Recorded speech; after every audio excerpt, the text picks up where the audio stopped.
Hello students, तो कैसी चल रही है आपकी पढ़ाई। आई होप कि अच्छी चल रही होगी। मैं अभिषेक कुमार आपके सामने अभी एकेडमी में फिर से अपनी नई क्लास लेकर आया हूं। तो दोस्तों, पिछली क्लास में हमने एनसीईआरटी के 8.1 के कुछ क्वेश्चंस को सोल्व किया था। अब उन्हीं क्वेश्चंस को आगे बढ़ाएंगे, आगे हम उनको सोल्व करेंगे। तो दोस्तों शुरू करते हैं। नेक्स्ट जो हमारा क्वेश्चन है 8.1 के लिए वो है क्वेश्चन नंबर 5, एक्सरसाइज 8.1 के लिए एनसीईआरटी में 10th क्लास की। ठीक है फ्रेंड्स, तो चलते हैं क्वेश्चन नंबर 5 की तरफ। क्वेश्चन नंबर 5 जो है उसमें कहा है कि sec theta is equal to 13/15 है, 13/12 है, 13/12 दिया हुआ है सेक थीटा। सेक की जो वैल्यू दी हुई है वो किसी एंगल के लिए 13/12 दी हुई है, और हमसे कह रहा है कि अन्य सभी जो त्रिकोणमितीय अनुपात हैं उनको ज्ञात कीजिए। यानी कि sine theta, cos theta, tan theta, sec theta तो यह है ही, कोट थीटा और कोसेक थीटा की हमें यहाँ पर वैल्यू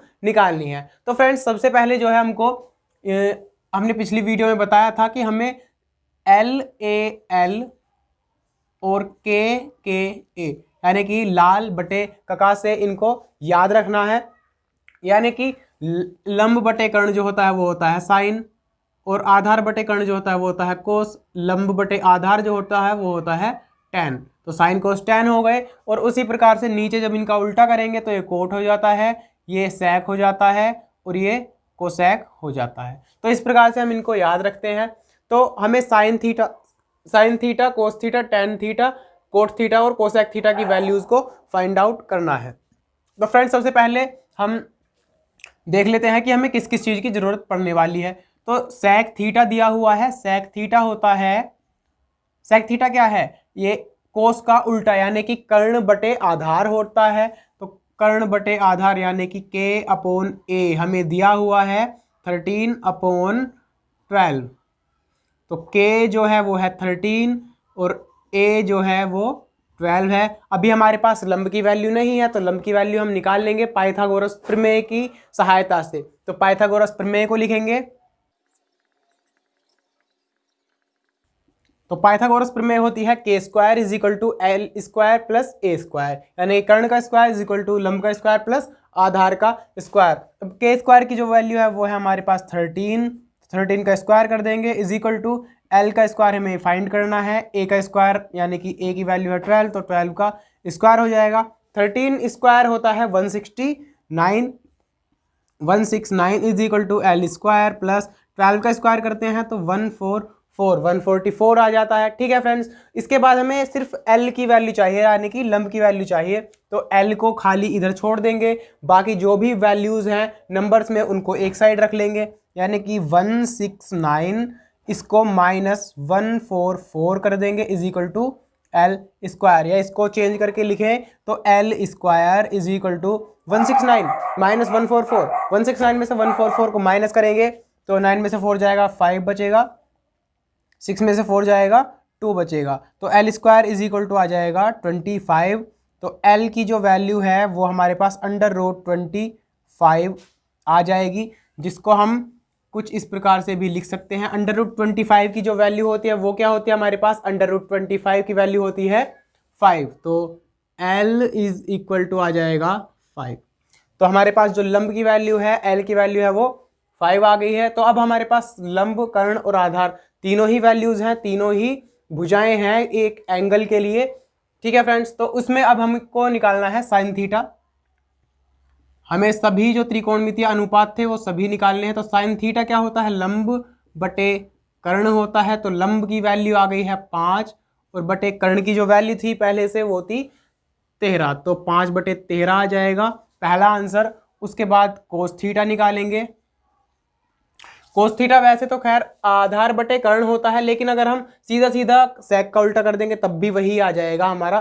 तो कोस थीटा जो है आधार बटे कर्ण कर लेंगे। आधार की वैल्यू कितनी है 12 है, और अपॉन कर्ण की जो वैल्यू है वो है 13 यानी कि 13। तो कोस थीटा की वैल्यू आधार बटे कर्ण से 12/13 आ जाएगी। ठीक है फ्रेंड्स, उसके बाद निकालेंगे tan theta. Tan theta is equal to होता है लंब बटे आधार L/A। तो लंब बटे आधार, लंब की जो वैल्यू है वो है हमारे पास जो अभी निकल कर आई थी 5, तो 5 को रख देंगे 5 आधार ए की जो वैल्यू थी हमें क्वेश्चन में दी हुई थी वो थी 12, जो हमने सेक थीटा से निकाली थी, तो आधार की वैल्यू है 12, तो 5/12 हो जाएगा tan थीटा। उसके बाद निकालना है कोट थीटा, तो कोट थीटा को निकाल देंगे। कोट थीटा होता है आधार बटे लंब, तो आधार कितना है, आधार है 12 अपॉन लंब कितना है, लंब है 5 यानी कि 5, तो 12/5 हो जाएगी कोट थीटा की वैल्यू। उसी प्रकार से हमें सेक थीटा की तो दी हुई है ऑलरेडी, कोसेक थीटा की निकाल देंगे, तो कोसेक थीटा की वैल्यू हो जाएगी कर्ण बटे लंब। तो कर्ण की जो वैल्यू है वो क्या है, कर्ण की वैल्यू है 13 और लंब की जो आई थी, लंब की वैल्यू आई थी 5, तो 13/5 आ जाएगा कोसेक थीटा। तो cosec theta is equal to 13/5 हो जाएगा आंसर। तो इस प्रकार से जो हमारे पास सेक थीटा के अलावा जो पांचों त्रिकोणमितीय अनुपात थे, जो ट्रिग्नोमेट्रिक रेशियस थे, उनकी वैल्यूज हमारे पास आ जाएंगी। ठीक है फ्रेंड्स, तो यहीं तक इसको सोल्व करेंगे। तो साथियों नेक्स्ट जो क्वेश्चन है वो दिया हुआ है कुछ इस प्रकार से, जो 6 क्वेश्चन है।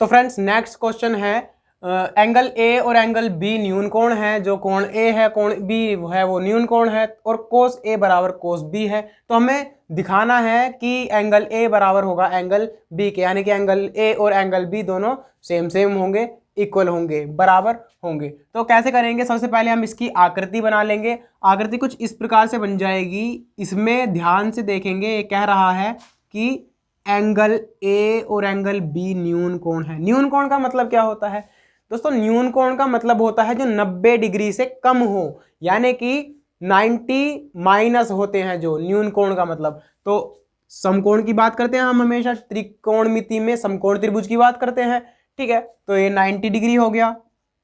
अब 90 डिग्री से कम है जो ए और बी है, तो एग्जैक्टली जो ए और बी होंगे वो यहीं पर तो होंगे, तो एंगल ए जो हो जाएगा वो ए हो जाएगा, और जो एंगल बी हो जाएगा वो ये हो जाएगा, जो 90 से कम होंगे। ठीक है फ्रेंड्स, तो उसके बाद जो है इसको ए बी, इसको नाम दे देते हैं सी।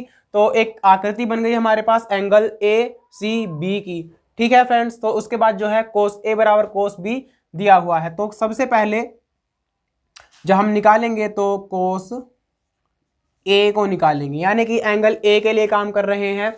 हमने बताया था कि जिस भी एंगल के लिए काम करना है, जिस भी एंगल के लिए रेशियस को निकालना है, उसको जमीन से चिपका देंगे। यानी कि ए की बात कर रहे हैं तो इसको थोड़ा सा इस तरीके से देख लेंगे, इसको इस तरीके से घुमा दिया, यानी कि ये सी बी जो है ऊपर चला गया, इस तरीके से सी बी और ए आ जाएगा कुछ यहाँ पर। ठीक है फ्रेंड्स, तो अब आधार जो हो गया वो ए सी हो गया, लंब हो गया इसका बी सी, और कर्ण ए बी ही रहेगा। ठीक है फ्रेंड्स, एंगल ए के लिए तो कोस ए क्या होता है, कोस होता है आधार बटे कर्ण, यानी कि ए अपॉन के। तो आधार बटे कर्ण, आधार है ए सी अपॉन कर्ण, कर्ण तो ए बी ही रहने वाला है, तो अपॉन ए बी।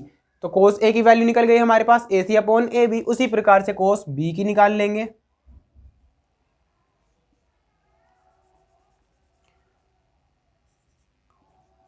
उसी प्रकार से कोस बी बराबर कोस बी जो हो जाएगा। अब बी की बात करें, बी तो ऑलरेडी जमीन से चिपका हुआ, तो इसी आकृति में देखेंगे तो बी के लिए जो आधार है वो है बी सी या सी बी। तो आधार है बी सी अपॉन आधार बटे कर्ण होता है, कर्ण ए बी ही रहने वाला है, तो B C upon A B हो जाएगा। तो कोस ए और कोस बी की वैल्यूज हमारे पास आ गई हैं। उसके बाद फ्रेंड्स इस स्टार्टिंग में जो इक्वेशन है, इसमें जो क्वेश्चन में दी हुई है, इसमें ये कह रहा है कि कोस ए बराबर कोस बी है। तो इसको यहीं पर हम इक्वेशन नंबर फर्स्ट मानकर लिखेंगे। जब सॉल्यूशन लिखेंगे तो इक्वेशन नंबर फर्स्ट से समीकरण 1 से, समीकरण 1 क्या है, एक समीकरण ये है कि कोस ए बराबर है कोस बी, जो कि क्वेश्चन में दिया हुआ है, पहले से ही क्वेश्चन में वो कह रहा है। तो कोस ए क्या है, कोस ए अभी निकल कर आया है, ए सी अपॉन ए बी, तो A C upon A B is equal to cos B क्या है, बी है B C upon A B. अब ए बी सेम सेम है, अपॉन में है तो ए बी से ए बी कट जाएगा, बचेगा क्या, बचेगा हमारे पास सिर्फ A C is equal to B C, A C is equal to B C, तो A C is equal to B C आ गया। गाइस जब कोई भी दो साइड्स सेम आ जाती हैं किसी भी ट्रायंगल की, उनके अपोजिट वाले जो एंगल होते हैं वो भी सेम ही होते हैं, यानी कि ए सी जो साइड ए सी है वो ये है, तो इसके अपोजिट वाला एंगल यानी कि एंगल बी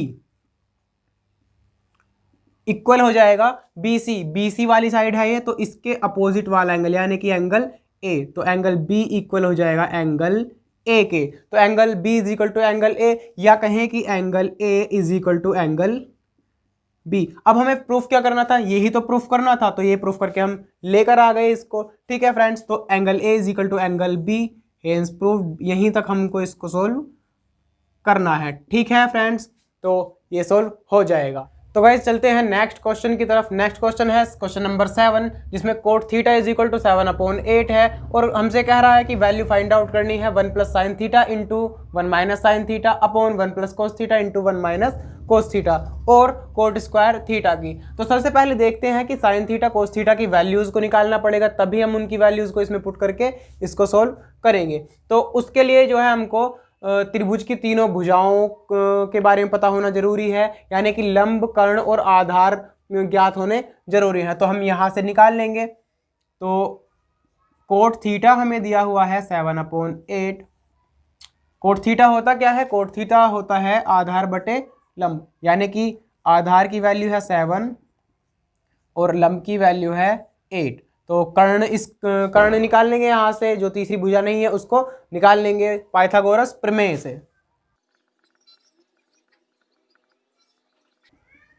तो गाइस पाइथागोरस प्रमेय होती है K square is equal to L square plus A square. तो के स्क्वायर की हमें वैल्यू चाहिए, एल की वैल्यू है 8, 8 का स्क्वायर प्लस आधार की वैल्यू है, ए की वैल्यू है 7, तो 7 का स्क्वायर। 8 का स्क्वायर करेंगे तो 64 आ जाएगा, 64 आ जाएगा। 7 का स्क्वायर करेंगे तो 49 आ जाएगा, यानी कि 49 आ जाएगा। 64 और 49 को जब ऐड करेंगे तो 9 और 4 कितना होता है 13, तो 3 हो जाएगा। 6 और 4 होता है 10, 10 और 1 11, तो 113 आ जाएगी के स्क्वायर की वैल्यू। अब क्या करेंगे, हमें सिर्फ सिंगल के चाहिए, कर्ण चाहिए, तो के का जो स्क्वायर है इसको खत्म करके इधर अंडर रूट लेकर आ जाएंगे, तो के की वैल्यू आ जाएगी के की वैल्यू आ जाएगी अंडर रूट 113। तो हमारे पास अब तीनों वैल्यूज हैं। अब हमें क्या करना है, फर्स्ट क्वेश्चन को जो फर्स्ट पार्ट है इसका उसको सोल्व करना है, यानी कि 7th का जो फर्स्ट पार्ट उसने कहा हुआ है उसको सोल्व करेंगे, जो कि दिया हुआ है 1 plus sine theta, 1 plus sine theta. एक काम कर लेंगे, हमें पता तो है ही कि 1 plus sine theta 1 minus sine theta निकालना है, तो इसके लिए सबसे जो सही तरीका है वो ये रहेगा कि सबसे पहले साइन थीटा और कोस थीटा की अलग अलग वैल्यूज को निकाल लिया जाए। तो पहले साइन थीटा निकाल लेंगे। साइन थीटा होता क्या है, साइन थीटा होता है लंब बटे कर्ण। तो एल अपॉन के, एल की वैल्यू कितनी है 8 है एल की वैल्यू, और बटे अपॉन में के की वैल्यू अभी हमारे पास आई है 113, तो अंडर रूट 113। तो साइन थीटा की वैल्यू आ गई हमारे पास। उसके बाद कोस थीटा की निकालेंगे। कोस थीटा होता है आधार बटे कर्ण, तो आधार की जो वैल्यू है वो है 7, और अपॉन कर्ण की जो वैल्यू है वो है अंडर रूट 113। तो साइन थीटा कोस थीटा दोनों की वैल्यू अब हमारे पास आ गई है। इसके बाद निकालना है 1 plus sine theta 1 minus sine theta upon 1 plus cos theta 1 minus cos theta.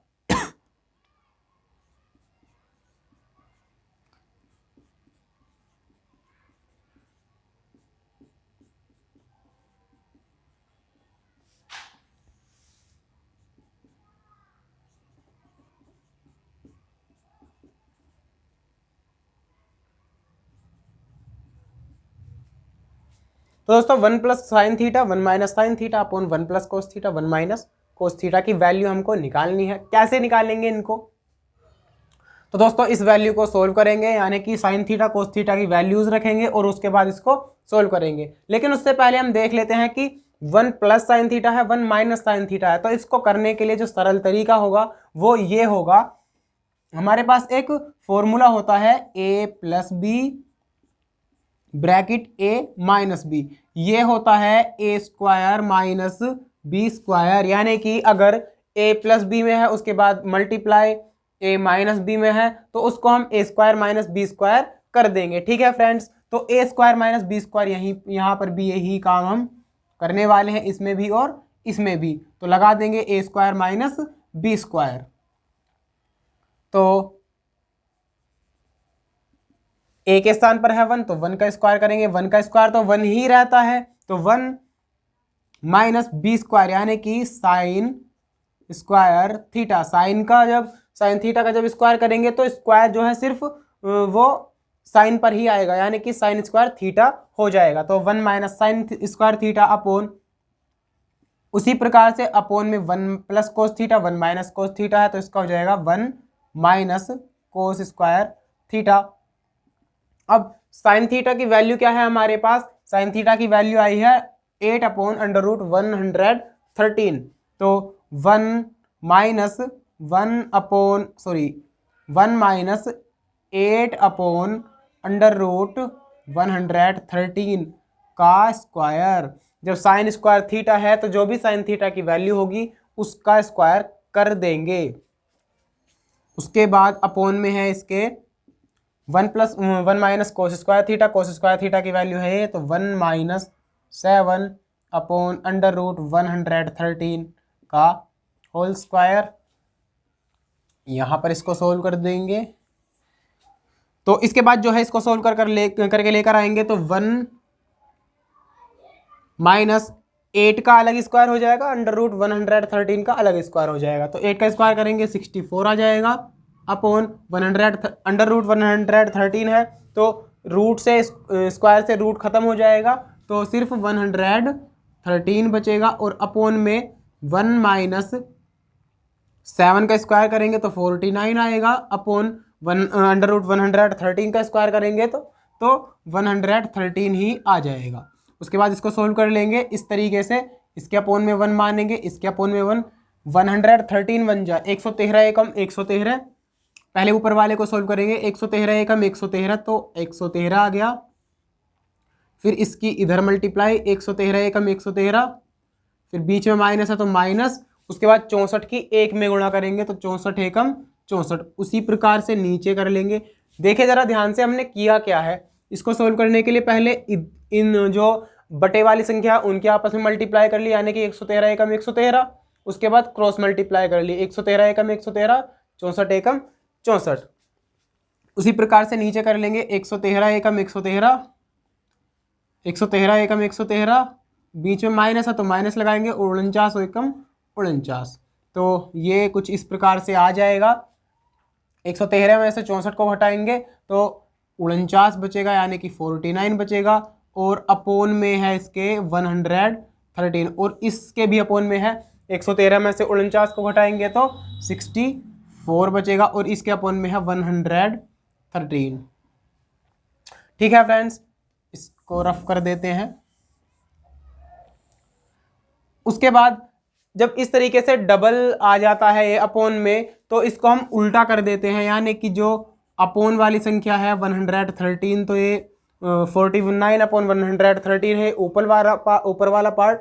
इसके नीचे वाला जो है यानी कि 64/113 इसको ऊपर ले जाकर यानी कि गुणा में ले जाकर उल्टा कर देंगे, 113/64 कर देंगे। तो अब क्या हो जाएगा, ये गुणा हो जाएगी और जो सेम है ऊपर और नीचे हैं वो वैल्यू कट जाएंगे, यानी कि 113 इधर ऊपर है इधर नीचे है तो कट जाएगा। बचेगा क्या, 49/64। तो यही हमारे पास आंसर बच जाएगा। ठीक है फ्रेंड्स, इसी प्रकार से हम इसको सोल्व कर देंगे। उसके बाद नेक्स्ट जो इसका पार्ट है वो है कोट स्क्वायर थीटा। तो कोट स्क्वायर थीटा को सोल्व करेंगे।